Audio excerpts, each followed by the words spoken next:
Connect to the collab and run step 1. Connect your Drive account and choose either step 2A or step 2B. A is for loading a dataset if you want to make a new model. B is for when you downloaded a model and you want to use it. Type in the name of your dataset zip file, and if you don't have one, you can make it with the Easy Dataset Maker below. Just type what you want to call it and hit play to load your audios. I already have one, so I type the name and hit play in step 2. Now run step 3 and open the public URL. It's the one that says running on public URL. Go to the Train tab. Name your model. Type the path to the dataset you loaded earlier in step 2. Choose how many epochs you want to train it for. 200 should be good, but if you want to train longer, then go ahead. I chose a batch size of 20, and I enabled the first option. Hit one-click training.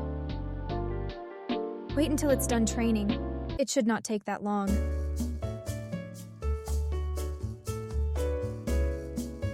It's done, it should say success.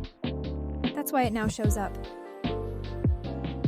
But we need to save it on step 4. So stop step 3, go to step 4. Type in your model's name, the one you chose earlier. For model epoch, choose the number it shows up in your logs.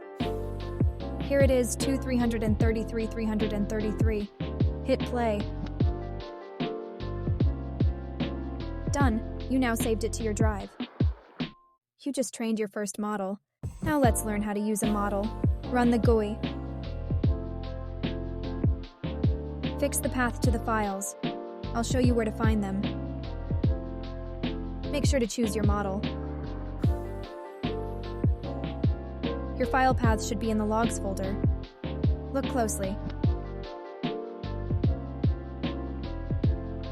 The first one starts with the word added. Right-click and copy the path, paste it on the GUI. Same for the file that starts with the word total.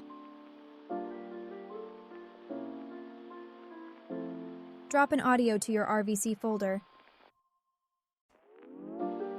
Type the name of it here. Choose the strength of the features. Hit the conversion button. If you want to use harvest, go ahead, but I used PM. Listen to the results and save them if you wish.